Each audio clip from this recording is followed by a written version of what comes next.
Tu dois être courageuse. Il faut être fort.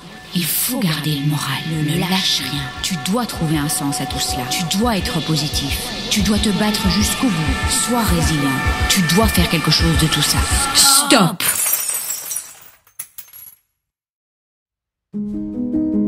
Et si on brisait le cercle de ces injonctions incessantes?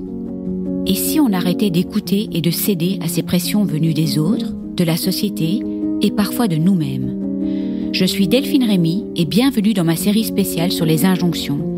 Une série pour questionner, réfléchir et surtout se libérer. Pas de pression, pas de il faut, pas de tu dois. Ici, on prend le temps de se poser, le temps de déconstruire et surtout le temps d'être doux avec soi-même. Dans cette série, vous ne reconnaîtrez pas mon jingle habituel qui vous berce depuis 3 ans, mais des airs de piano, tout doux, que j'ai choisis spécialement pour vous. La vie, la société, les réseaux sociaux, un tourbillon constant d'injonctions. Toujours plus, toujours mieux. Et moi la première, je m'en impose trop souvent. Et si on se foutait un peu la paix? Et si on se laissait bercer par la musique, par ces notes de piano, tantôt graves, tantôt aiguës, pour s'apporter un peu de douceur au milieu de nos to-do list, de nos obligations et de nos devoirs. Alors installez-vous confortablement, laissez-vous porter et surtout, laissez les injonctions derrière vous. Je vous souhaite une bonne écoute.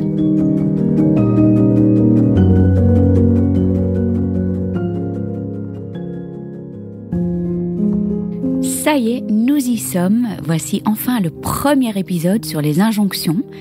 Et je me suis installée dans mon lit, parce que c'est là que le son est le meilleur, avec tous les tissus qui rendent le son un peu feutré. Et on va parcourir ensemble pendant 12 semaines. Alors peut-être pas consécutifs, parce qu'il y aura d'autres podcasts entre les podcasts sur les injonctions. Mais je pense qu'il y en aura en tout cas 12 et probablement d'autres qui vont arriver, parce que je suis sûre que je vais être inspirée par la communauté. Et aujourd'hui, on parle de l'injonction à être une guerrière ou un guerrier pour affronter la maladie ou une épreuve de la vie. Alors, est-ce qu'il faut l'être vraiment ? Ça, c'est la question à laquelle on va tenter de répondre. On parlera aussi de ce fameux vocabulaire guerrier. Enfin, je répondrai pas à la question. En fait, je lancerai la réflexion pour que chacun puisse y répondre personnellement, parce qu'on a tous des idées, des envies et des besoins différents. Et puis, ce vocabulaire guerrier peut vraiment diviser. Il y en a qui adorent, il y en a qui détestent. Et je pense que chacun peut respecter le point de vue de l'autre. Allez-y, on se plonge dans le sujet. Mais avant d'y plonger pleinement, j'ai quand même envie de partager avec vous le morceau que j'ai choisi cette semaine. Donc en fait, je compte choisir un morceau classique par épisode sur les injonctions, chaque fois un différent. Bon, il y en a que j'adore, alors peut-être je les utiliserai 2 fois. Celui-ci s'appelle Footsteps, donc les pas, les petits pas qu'on peut faire petit à petit, tous ensemble, pour se libérer de ces injonctions. Laissez-vous aussi porter par la musique dans cette série d'épisodes et imaginez tous ces petits pas. C'est vrai que les musiques que j'ai sélectionnées sont un peu mélancoliques, mais c'est surtout tellement beau, tellement doux et tellement profond.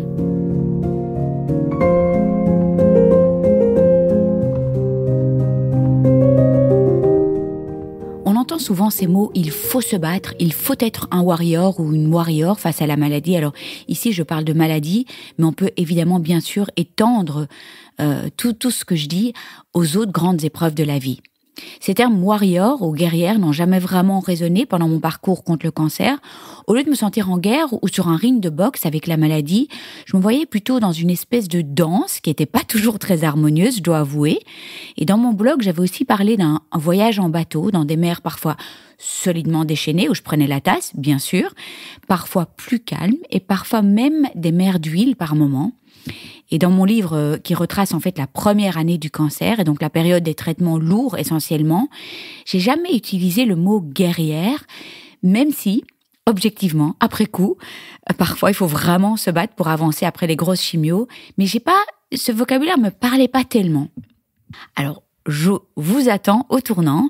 Je vous entends me dire, mais enfin Delphine, tu n'aimes pas trop ce vocabulaire guerrier, mais tu as vu le nom de ton podcast, Naître princesse, devenir guerrière. Et c'est vrai que il a suscité certaines réactions. En fait, je suis ni pour, ni contre ce vocabulaire guerrier. D'abord, une petite explication par rapport au nom du podcast pour que vous compreniez d'où il vient. En fait, mon blog s'appelait Cancer, je gère, un nom que je n'affectionne pas particulièrement. C'est le nom de mon blog, c'était le nom de mon livre aussi. En fait, c'était un nom qui a été un jour trouvé par mon mari parce que j'avais créé un blog qui était en fait d'abord un journal intime. Et au petit-déj, j'avais dit, mais comment est-ce que je vais l'appeler ? Il fallait que je trouve un nom de domaine. Et comme les enfants disaient tout le temps, t'inquiète, mam, je gère, ou t'inquiète, papa, je gère. Didier m'a dit pourquoi t'appelles pas ça Cancer, je gère. Ça n'avait pas tellement d'importance puisque c'était d'abord un journal intime, ce blog, et il y avait aucune velléité d'écrire un livre ou que ça devienne un podcast ou quoi que ce soit. Donc voilà. Après, l'éditeur voulait absolument récupérer le nom parce que le blog était connu sous ce nom. Et voilà. Et puis quand j'ai créé le podcast, je voulais pas utiliser le mot cancer dans le titre du podcast, sachant très bien que j'allais un jour l'ouvrir à d'autres sujets ou d'autres pathologies. Et donc je me suis inspirée d'une superbe image que j'ai reçue de ma scénologue avec une magnifique amérindienne qui avait 2 belles tresses, des cheveux tout brillants, tout noirs. Mais c'était pas un titre qui voulait insister sur le combat contre le cancer. En fait, j'adorais simplement cette image et l'idée que les épreuves nous façonnent. Il y avait une espèce de force tranquille qui se dégageait de cette image. Donc c'est plutôt un concours de circonstances, une image reçue qui était au moment où j'essayais de trouver un nom pour le podcast, reçue de cette docteure que j'adore et qui est hyper bienveillante. Et puis, le plus important de tout, cette image et le titre du podcast n'impliquent pas une injonction. Le vrai problème, c'est l'injonction à être une guerrière, forte à tout moment et hyper courageuse. Ce titre, c'est un fait, c'est un constat avec lequel on peut ne pas être d'accord, mais c'est pas une injonction à être une guerrière. D'ailleurs, il était écrit sur l'image, nous naissons princesses et la vie nous fait devenir guerrières. Je pense qu'il y a beaucoup de personnes qui ont vu passer cette image. Et puis après, le titre a été transformé en être princesse, devenir guerrière, mais aucunement sois une guerrière.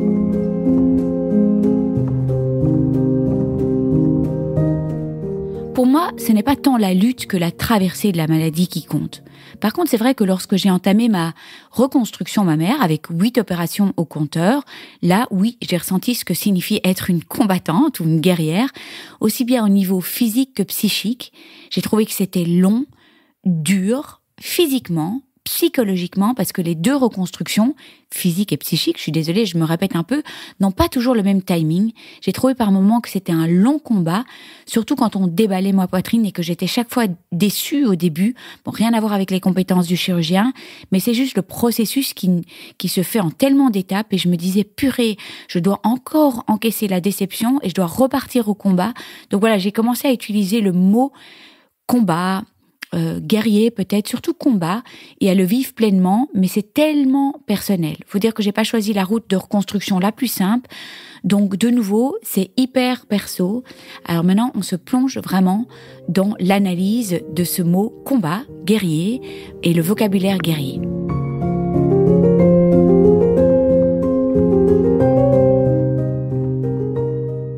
Donc que dire des mots comme guerrier, warrior ou combat ? C'est vraiment tellement personnel. Certaines personnes trouvent de la force à s'identifier à ces termes, à imaginer le cancer ou la maladie comme un ennemi à combattre. D'autres préfèrent apprivoiser la maladie, lui donner une place temporaire. J'ai même entendu des personnes utiliser des termes comme mon meilleur ennemi ou mon colloque provisoire ou malheureusement permanent, sans pour autant se voir comme des guerriers ou des guerrières.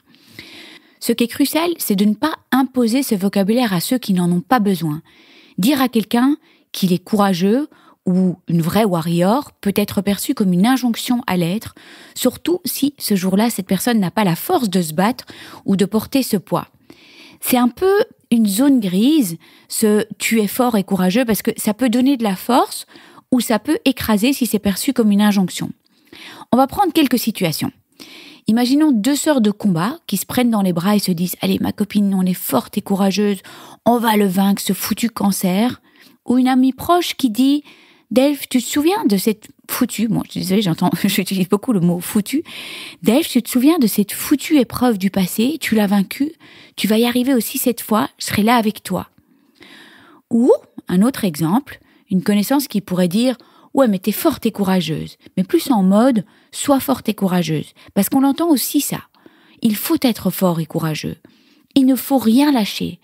C'est rarement mal intentionné, mais ça peut être très mal perçu. Je sais que c'est pas si simple parce que ça dépend du contexte, ça dépend qui émet la phrase avec les mots fort et courageux. Bref, c'est un art qu'on peut maîtriser, mais dès qu'il y a une injonction qui est impliquée, vraiment, c'est red flag. Donc entre vous et moi, on ne se trompe jamais quand on nous dit tout simplement pas, sois forte et courageuse ou tu es forte et courageuse. On évite en fait ces mots. C'est encore autre chose quand on dit « j'ai admiré ton courage quand tu partais te balader tous les jours pendant 30 minutes alors que tu étais en pleine chimio ». Je pense que tout le monde entend la nuance et la différence. Alors la force, on en reparlera de celle-là et la fameuse citation « ce qui ne nous tue pas nous rend plus forts ». Je ne l'aime pas et ce sera carrément tout un épisode qui sera dédié à cette citation de Nietzsche. La force et le courage ne sont pas toujours dans le combat visible. C'est important de le mentionner. Parfois, c'est juste dans le fait de traverser la tempête, à son rythme. Chacun à son rythme.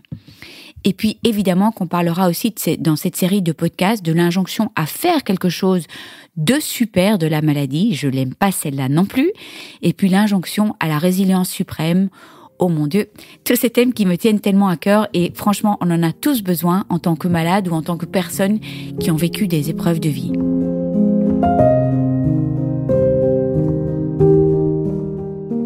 Un petit mot aussi sur la phrase « il ou elle a perdu son combat contre le cancer » ou contre une maladie importante, puisque nous parlons des termes combat, de se battre, d'être courageux et du vocabulaire guerrier.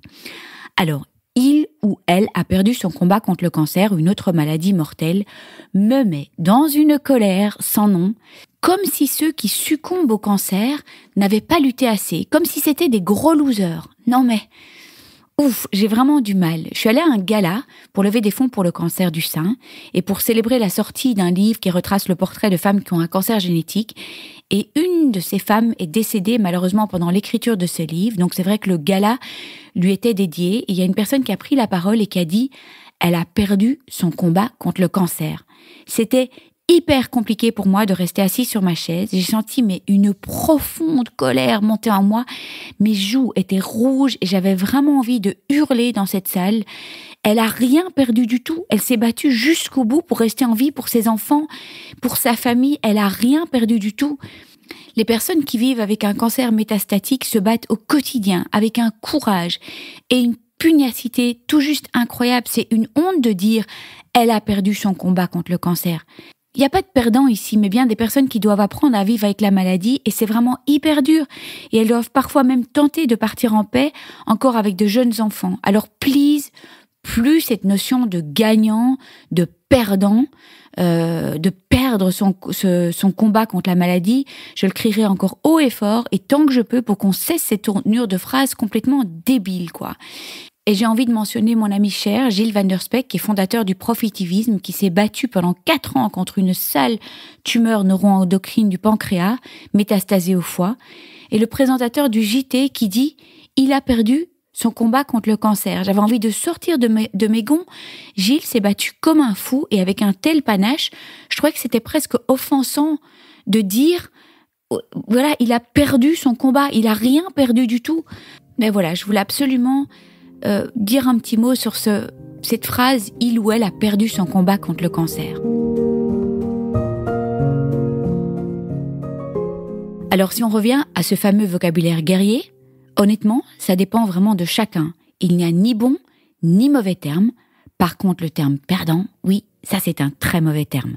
Ce qui compte vraiment, c'est ce qui aide chaque personne à avancer, à garder espoir et à traverser l'épreuve comme elle le peut. Et si on revient sur la première question, faut-il vraiment être une guerrière ou un guerrier pour affronter la maladie ou une épreuve de vie ? Est-ce que cette injonction à l'être vous sert ou vous enferme ? Faisons juste comme on peut et surtout comme on veut, avec le mode d'expression qui nous ressemble et chacun, chacune à notre rythme. Dans le prochain épisode, nous aborderons l'injonction à la résilience et à faire quelque chose de l'épreuve. Je vous embrasse très très fort et je me réjouis trop de vous retrouver pour le 2e épisode sur les injonctions. Je vous remercie de tout cœur de nous avoir écoutés. N'oubliez pas de vous abonner si vous désirez recevoir les notifications des prochains épisodes. Et puis si vous avez apprécié cet épisode, ça me ferait vraiment très plaisir que vous me laissiez une bonne note, 5 étoiles, comme à l'école, et peut-être même un commentaire ou un partage sur les réseaux sociaux, parce que c'est grâce à vos commentaires, à vos étoiles, vos partages, que le podcast pourra aider plus de monde encore, et c'est tout ce que je souhaite. Donner ou redonner espoir, ce serait les coups tous ensemble, partager nos joies, nos peines et célébrer toutes nos petites victoires. Si vous aussi vous désirez partager votre histoire, n'hésitez pas à m'envoyer une petite vidéo témoignage de 5 à 10 minutes avec les thématiques que vous souhaitez aborder. Tout est expliqué sur le site internet cancerjegère.blog. Et puis, dernière petite chose, Naître Princesse Devenir Guerrière a lancé sa nouvelle page sur Buy Me a Coffee, une plateforme de soutien pour aider les créateurs de contenu, les podcasteurs, les artistes, les magiciens, les clowns et j'en passe à vivre de leur passion. Comme vous pouvez l'imaginer, le podcast représente un énorme investissement en termes de temps, de travail et de moyens. Un effort qui m'est évidemment rendu au centuple grâce à tous vos mots doux, vos écoutes, vos commentaires, vos encouragements et j'en passe. Et pour tout cela, merci du fond du cœur. Mon intention aujourd'hui est de pouvoir rendre le podcast pérenne et qu'il puisse s'autofinancer. Alors recevoir le soutien de mes auditeurs serait le plus beau des cadeaux. Un petit montant, 1 euro, 2 euros, 5 euros, peut faire une énorme différence. Si vous désirez me soutenir, toutes les infos sont dans la description de tous les podcasts et sur mon site internet. Et je tiens vraiment à dire que la gratuité de mon podcast est et restera ma grande priorité quoi qu'il arrive. Je veux qu'il puisse aider le plus grand nombre, peu importe les moyens. Je vous embrasse tous très fort, prenez bien soin de vous et je me réjouis de vous retrouver la semaine prochaine.